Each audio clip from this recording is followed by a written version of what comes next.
Welcome back. Birth chart basics with your bitch.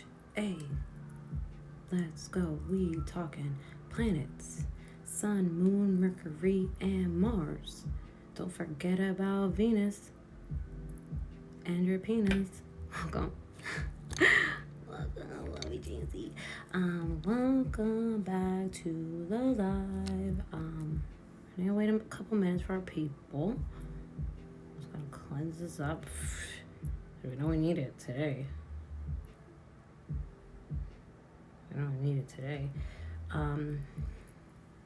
Let's get ready. I'm excited for this one. I feel like this one's like gonna make everything make a lot more sense. Yo, CZ, welcome. Everything's gonna make a lot more sense now after this one, okay? This is gonna give you all the answers, okay? We learned about signs, okay? The signs are on the outside of your birth chart, right? Those, okay? Then the houses did that, right? Now, what goes in those houses? Planets. You gotta have planets to go in the houses. Otherwise, what? We do have empty houses. That's a thing. But that's okay. That's not important. What's important is the planets. So let's get into our planets, okay? You already know which ones we're talking about because we all went to science class, right? We all went to elementary school. We all learned this shit at one point, right? But we didn't learn how it affects us. You know, they only taught us what the planets like do up in space, right? What are those planets doing up in space? Nobody ever said what those planets do to us here. And that's what we're gonna learn about today, is how these planets that we all know about, what their energies do and how they affect us here on, I think we're on Earth at this point. Are we on Earth at this point? Hey, Stephanie, welcome. Are we on Earth at this point? Okay, cool. You guys chat for 1 second. I'm gonna close this window. Homeroom. I'm gonna close this window really quick and we're gonna get started.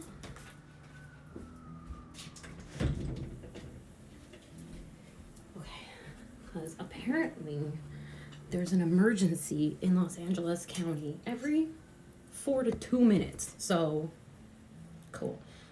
It's a bit chilly here, so yeah, I have a blanket on. I'm black, okay? We get cold. All right. So boom, planets. We all know what the sun does, right? That's one of them. Just so you know, okay? We'll spit some facts first, okay? There are 10 planets. Hold on, let me turn the comments off so y'all can see. Hold on. Oh, Jesus Christ. There we go. Okay. So boom. 10 planets in the solar system, right? Their energies affect us all. Okay, all those 10 planets have specific energies that affect us here on Earth.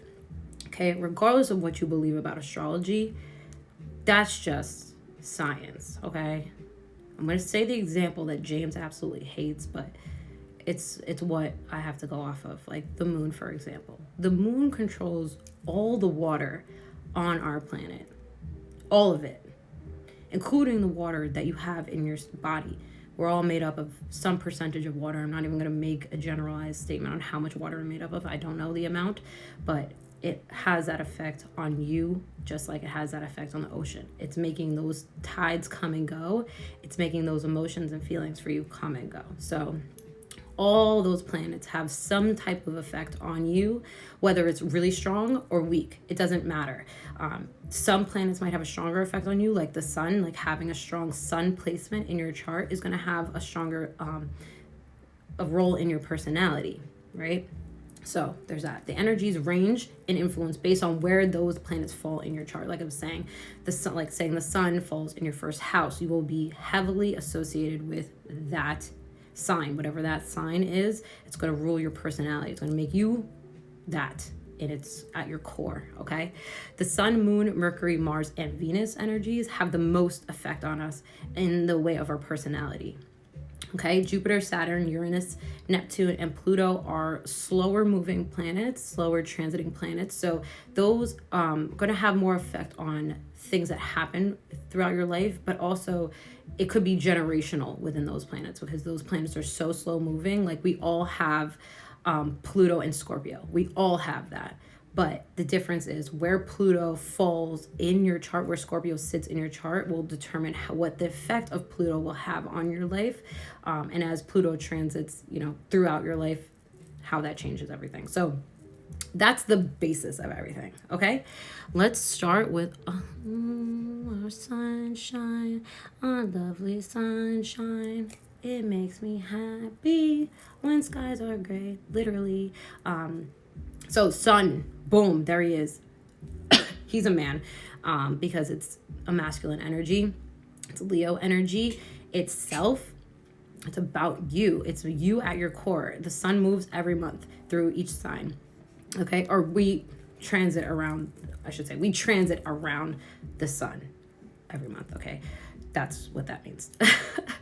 The symbol under Leo is the sun symbol. That's what you will see in your birth chart. It will look like that. That is what the sun is represented by. The sun represents your ego. Okay, that's why Leos are known for ego. That Leo energy is strong.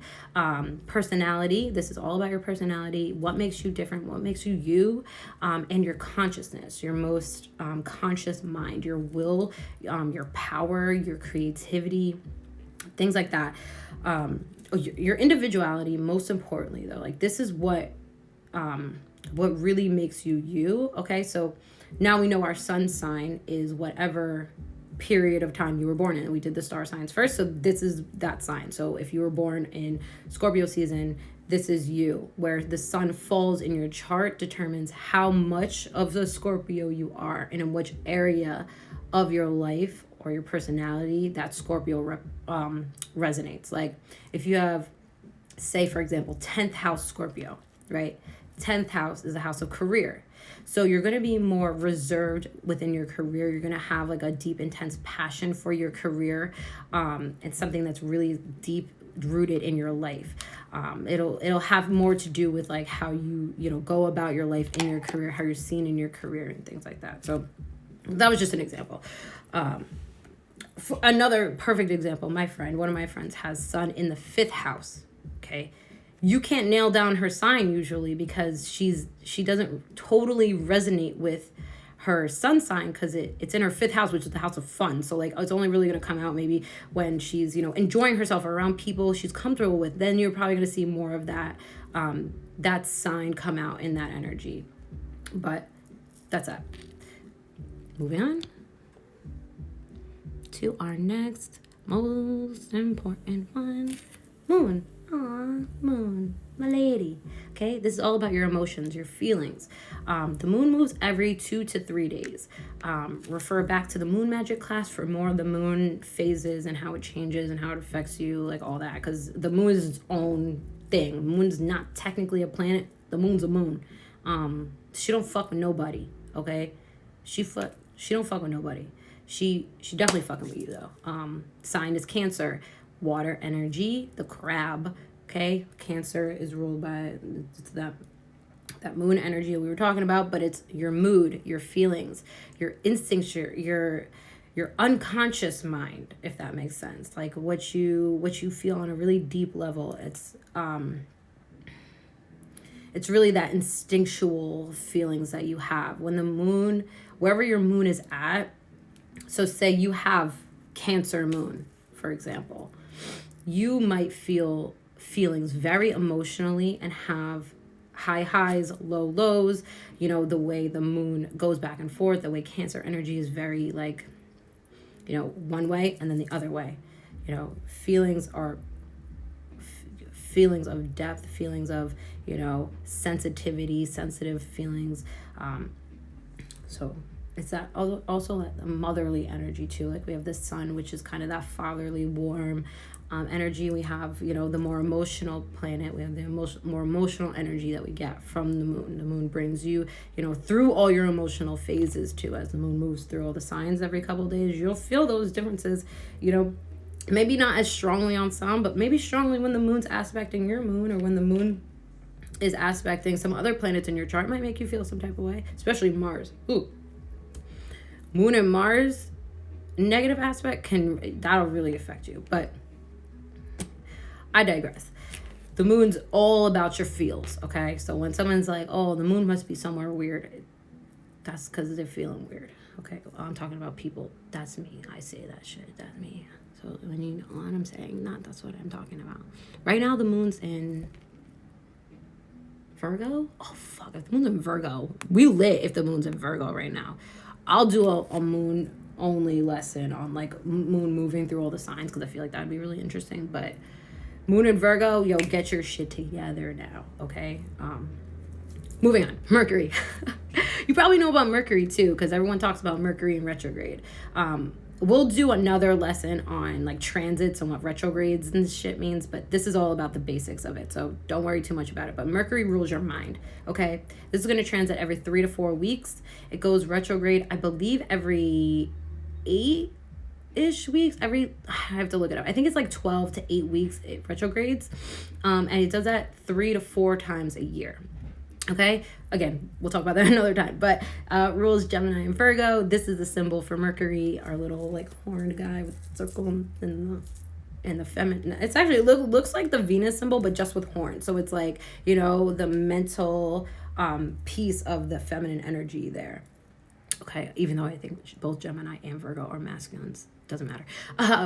But it rules our communication, our thoughts, your intelligence, your intellect, your logic, the way you rationalize things. It's all Mercury. Mercury also rules technology in some way. So like when they say Mercury is retrograde, it affects the technology too. It's how you communicate, whether it's via technology or via verbal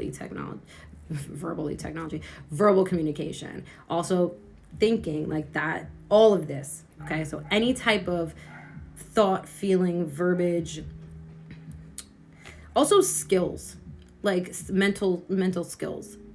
Mercury is that bitch. Okay, Mercury in the 3rd house is its home. So if you have Mercury in your 3rd house, you are a very strong speaker, a very strong intelligent thinker too. So that's really interesting. If you have Mercury in the 3rd house, let me know after. I have Mercury in the 3rd house. That's all on our boy Mercury. I honestly, does that look like Mercury? Because I think Mercury is a little bit more gray, but I tried to get the pictures as close as possible. The most important thing is the symbols. So don't judge me on the pictures too much. I couldn't pick them really as I wanted to, but the symbols are what's important. Okay. Venus, I love, transits every 4 to 5 weeks, rules the signs of Taurus and Libra. So if you're Taurus and Libra, you're heavily influenced by Venus energy, especially if you're Taurus or Libra rising. I should say that whatever your rising sign is, I should have said this at the beginning, whatever your rising sign is, I think I said this on the second live yesterday, whatever planet rules that sign will be your chart ruler. Okay, so if you are a Taurus or Libra rising, your chart is ruled by Venus. So wherever Venus is in your chart, it's going to be very strong and it's going to be very relevant in your life. Okay, so Venus, the planet of love, beauty. It's how we show love. It's how we show affection. It's how we also are attracted or attractive to people. It brings the balance between what you love and care about in your life. Beauty, things that are beautiful, things you think are beautiful, resonate here. Art and what you value also are important factors to how Venus affects you. Let me think of an example for Venus. Well, Venus would be at home in the 7th house. So Venus in the 7th house, that means you have a very loving energy. You're very warm and comfortable. Well, depending on what sign rules it. But most importantly, it's the house placement with the planet energy of how it's affecting you. So like 3rd house Venus, for example. We'll go with 3rd house again. House of communication, thought, intellect. Love is going to come from somebody who challenges you intellectually, that gives you like that hears you and understands you. Understanding and being able to communicate is going to be a really big part of having Venus in the 3rd. Or Venus in the 2nd, you have strong value for well, it'll be at home in the 2nd house too with Taurus, but how you value things, the things that you value have very important factors in your life. So that's something important. And for you. What else? Attraction, money. Yeah, that's pretty much it. I should also say, I should have started with this and saying, but the planets that are like probably most enhanced would be like the opposite planets of these. So like, for example, Venus in Pisces. Oh fuck, that's what I have. I have Venus in Pisces. Shit. It's exalted in Venus and Pisces, so it's basically expanded. It's very enhanced. So there's that. I'll give you the other ones later, but that's that one first. So Pisces is expanded in Venus. Let's go. Let's keep it pushing along. Any questions? I didn't look. Okay, no questions. Okay, cool. Okay, moving right along.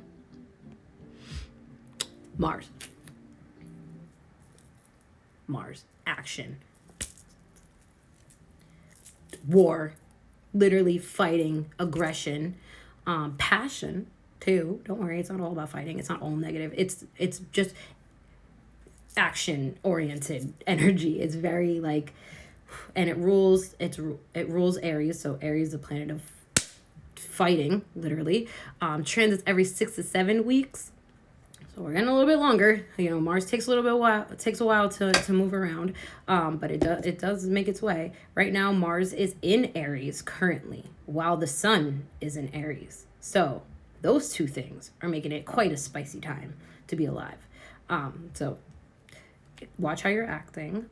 This does rule aggression. Like I said, passion, desire, sex are all part of Mars energy. How you value, view, and have sex will be a factor with Mars in your chart. If you have Mars, let's do an example.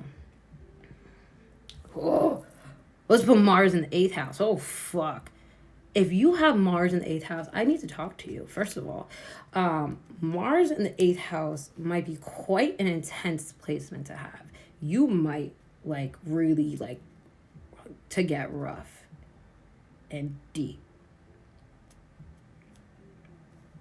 If you have Mars in the 5th house, you like to have fun, you like to go out, you also probably should be careful about going out, you know. Some of these planets can give you a little bit of a warning, give you something to look out for too. It's not all positive energies that come out of these planets. Sometimes it gives you, you know, a warning about what to be careful of or how to react in situations. Say you have Mars in your I'll go back to 5th or 8th house. 8th house especially. If you have 8th house Mars, you might want to be careful about how you interact with people and not to, you know, have too much aggression when, you know, connecting with people on a deep level or going through major changes may be really tough for you. So it also has to do with courage and having that courage to get things done too. So Mars in one of the career placements is great. Mars in your 6th, 10th, or 2nd house is like, I get shit done. I do what I gotta do. I'm here to work and I'm working hard. You're a hard worker. You're getting shit done, okay? You have a passion for something. You have a passion for what you do if you have Mars in one of those placements. So that's an important factor with Mars. So where's Mars at in your chart? I got Mars in my 7th. That means in relationships, I'm the aggressor, basically, is what that means. James, please confirm. Jupes. I love Jupiter. I have to say, you go to Jupiter to get more stupider. No, that's not true.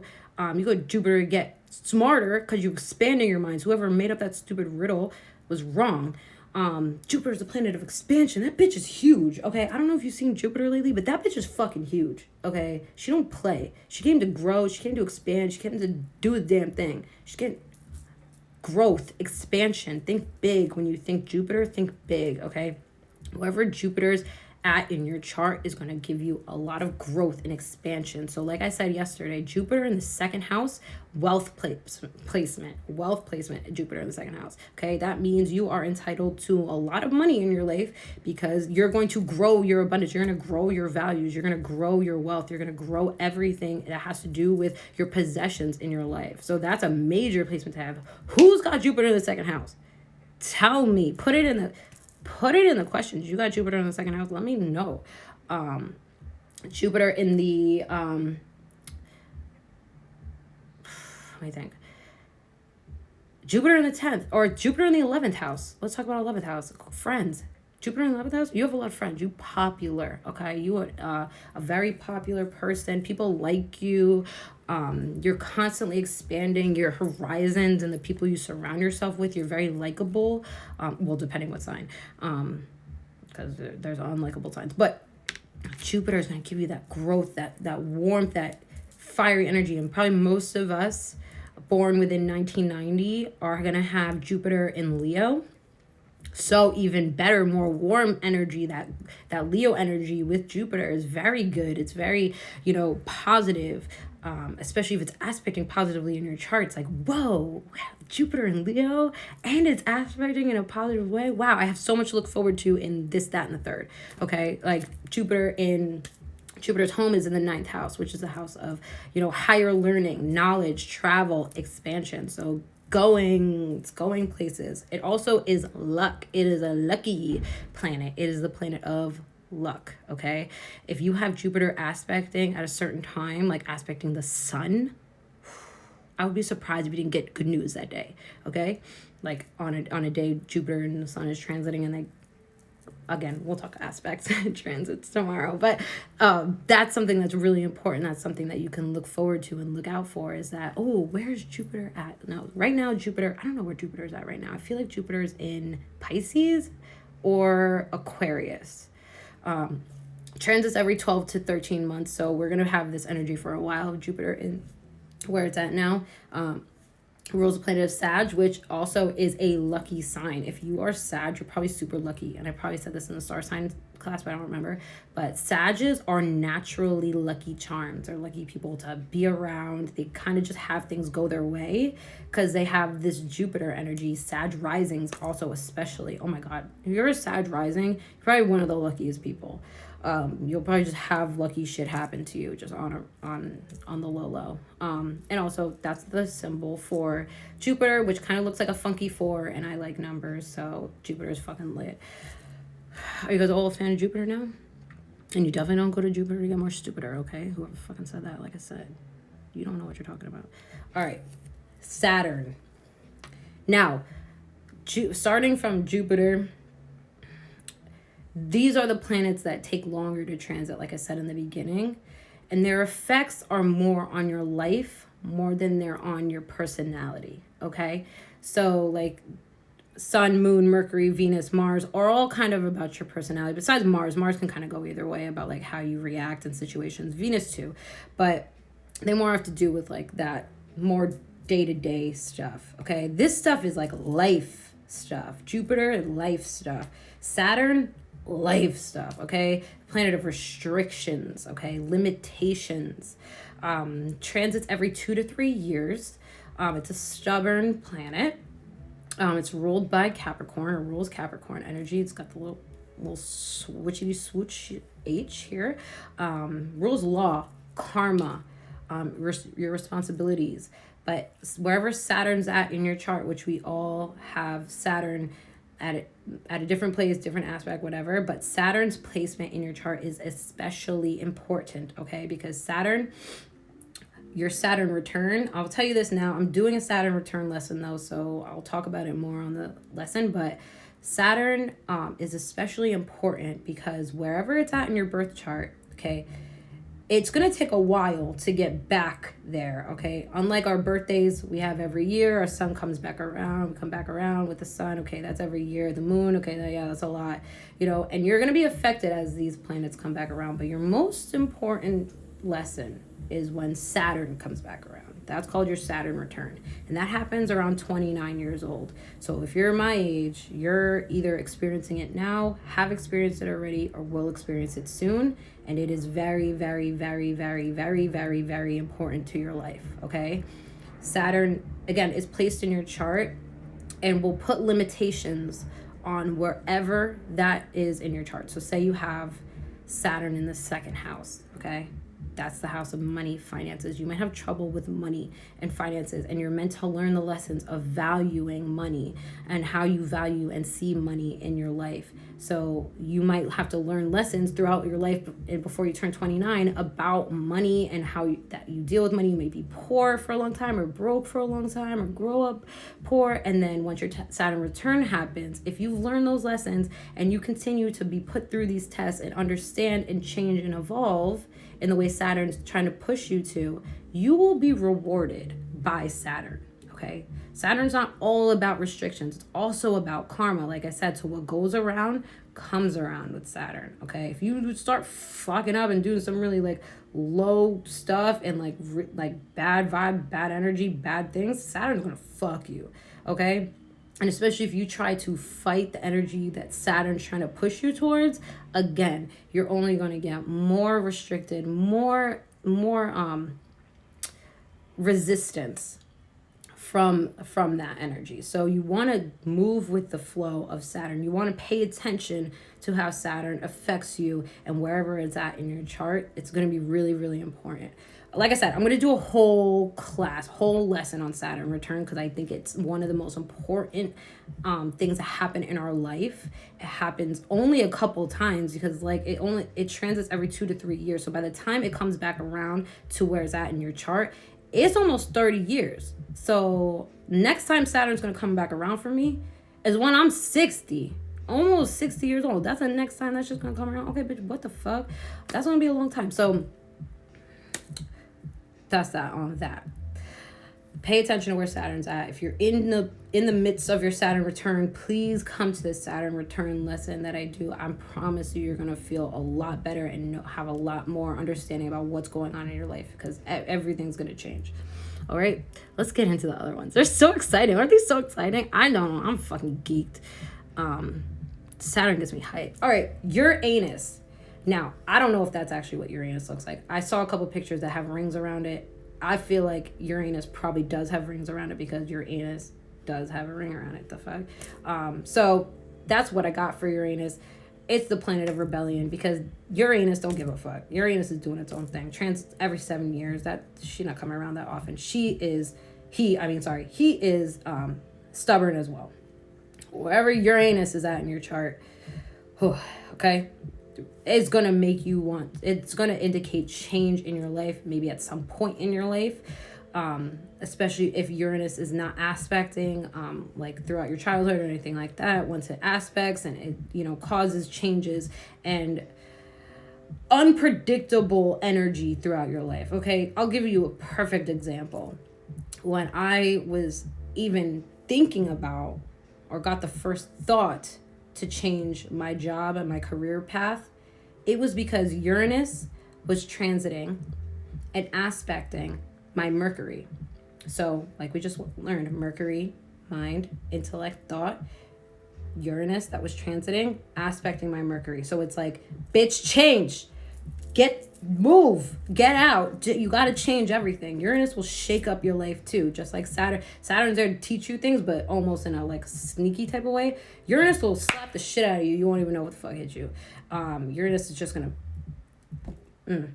So also, wherever your Uranus is at in your chart is going to have some type of indication of change or unpredictable energy within that place. Okay. I'm trying to think about my anus right now, but I can't. But its energies are more relevant on what happens in your life, what kind of change you can expect in your life in whatever area. So if you have, say, Uranus in your 7th house, maybe you could experience change or unpredictable change within your partnerships and relationships at some point. If you have Uranus in your fourth house, you might move a lot as a child, or be moving a lot, or have experienced a lot of home changes or changes within your home life. Okay? Good? Makes sense? Also, this is a planet that's rules Aquarius energy. So also just refer back to Aquarius as the planet of innovation, and it is unpredictable. It is kind of an independent kind of energy. It does its own thing. It's going to do its own thing on its own time. But yearns to be free and, you know, without bounds. Saturn's there holding you back. Uranus wants you to move. Uranus wants you to change and grow and all of that. So not all bad. Not all bad. Uranus ain't all bad. Get in Uranus. Okay, Neptune. Oh, isn't she cute?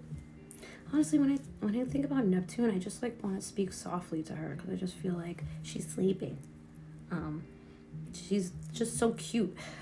Dreams. You can just reference Neptune to dreams and dreams that you have. You might be a big dreamer if you have Neptune and Pisces somewhere in your chart. That's going to give you really sensitivity, intuition. Can give you some type of superpower too. Neptune be hooking people up with superpowers. I'm not even joking. Like psychic abilities, but also rules some type of delusions within your mind. You know, Mercury is very clear and concise, you know, understanding your thoughts and intellect. Rather, Neptune's more like, but, well, what if this? And like, well, what if this? Like more dreamy way of thinking, more like pondering, more like wondering, you know? So it is very strong to your intuitive ability though too. So if you say have Neptune and Moon or something aspecting, it's going to give you some really intense, you know, feelings and emotions and thoughts and dreams that might not all be rational. They might kind of be all over the place and, you know, not all concrete based in reality, but it's going to make you feel, you're going to feel it. You're going to feel really in it like, oh, wow, well, you know, change of mind. Oh, look at this. It transits every 10 to 12 years. So it's also one of those that stays put for a bit. So you won't notice it so much in your chart maybe, but maybe later in life as it aspects or as transiting Neptune comes around, you might experience it more. Just depends on where it's at in your chart. But boom. If you have, let's say, Neptune in the first house, ooh, I don't know if I've ever looked at somebody with Neptune in the first house. You might be really creative minded, be like really magical. I feel like Neptune in the first house would be a magical place to have it. It's like, wow, you really are just like a deep, you know, thinker, and you have so many ideas, and it's very creative too. Neptune allows you to get out of your like rational mind and think even more outside the box, you know. Neptune's one of those planets that's pretty far from us here. So its effects are going to range and effects are going to be different, but they're more about, you know, thinking bigger. But that leads us into our last planet, which is the smallest little baby planet, which y'all don't want to think is a planet for some reason. Y'all said Pluto isn't a planet. Yes, she is. Is Scorpio a she? Pluto's so cute. How you look at Pluto and be like, oh, you're not one of us? Yes, you are. Pluto, get over here. Pluto's a planet of rebirth, okay? Pluto wants you to change everything, okay? Just like Uranus, Pluto wants you it wants you to change in like a very deep way, okay? Rules Scorpio, so think about your Scorpio weirdos, okay? Transits every 12 to 15 years, so that shit's staying put. Like I said, we all have Pluto and Scorpio.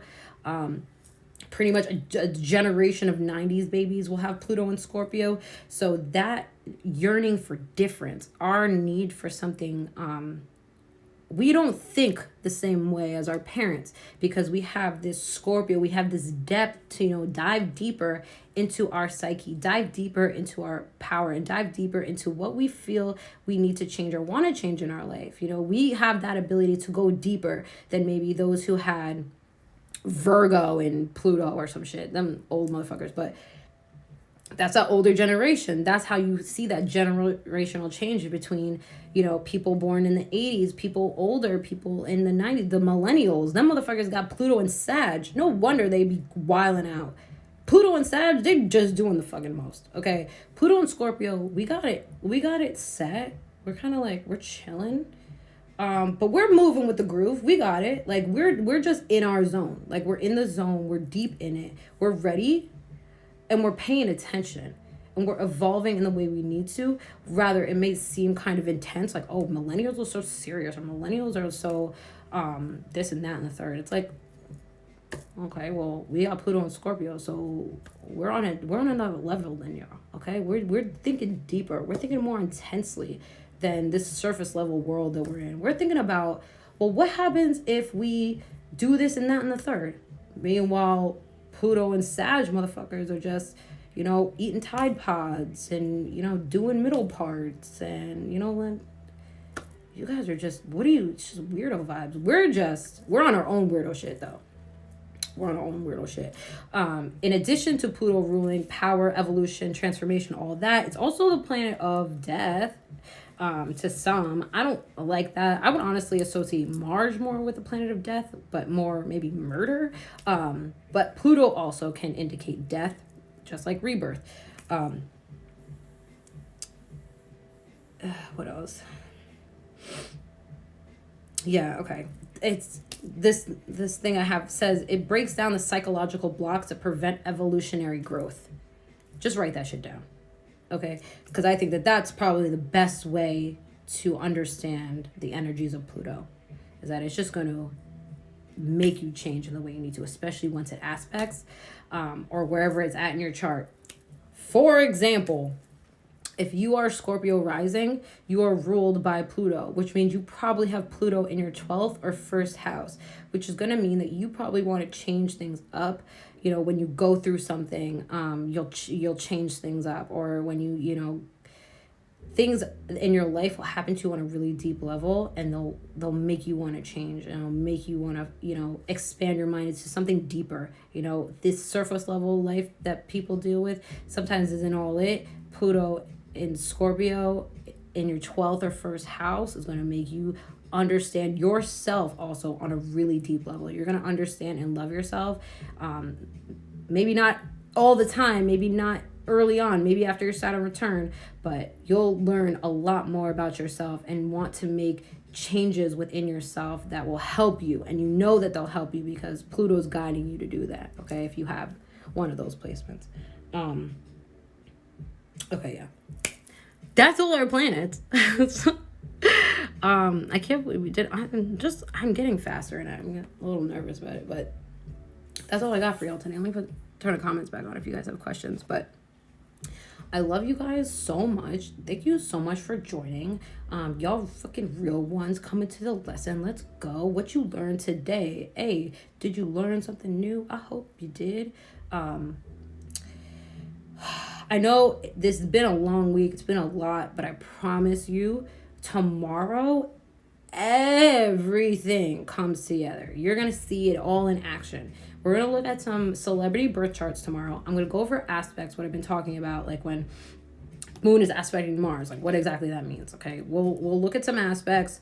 We'll go through that. We're going to talk about ascendant signs and midheavens as well, so you can see, how that resonates. It's easier to see that when we're looking at a chart, though, so that'll come out tomorrow, too. And then, like I said, we're going to go into some celebrity birth charts, look at these motherfuckers, what they're made of, because I know you want to know, because I want to know, too. What makes Kanye like that? He's Gemini, so there's that part that leads it. But what else? Like, why he bug out? Tom Cruise, why did he jump on that couch? Do you want me to pull the date? If somebody pulled the date that he jumped on that couch, I'm gonna see. Where was Mars at for Tom Cruise? Was it aspecting his fucking Pluto or some shit? Might have been. Because you don't be bugging out for no reason. Okay, I'll tell you. There's always a reason for something, and it might be in your birth chart. Love you. Thank you. Thank you for coming. Thank you. Love you. I hope everything made sense to you. I know it's a lot. I know it's like, this is not first nature for literally anyone unless you're like an astronaut or some shit, but you'll learn it and you'll understand it, and it'll make things in your life make a lot more sense. And you'll be able to help yourself get through your days, understand yourself on a deeper, more intellectual intelligent level too, and help you like navigate your life and what changes you feel like you're being guided to make and how to do them, what to do. You know, that's part of it, is like, oh, okay, you know, maybe I feel this way because or maybe I do need to change my job. Let me look at my chart. Oh shit, look at my chart. I gotta change my job. That's literally what happened to me. So it could happen to you too. Okay, that's all I got for you today. I love you so much. Thank you so much. I'm gonna start another live if you guys want to keep talking, but I'm gonna cut this one off so we can, you know, not have the recorded version go on for like 50 million hours of me just ranting off and on. But I love you so much. Thank you so much. Let's all be on Patreon in a little bit. We'll upload it in a little bit. And I fucking love you. And I'll see you in a minute. Thank you. Bye.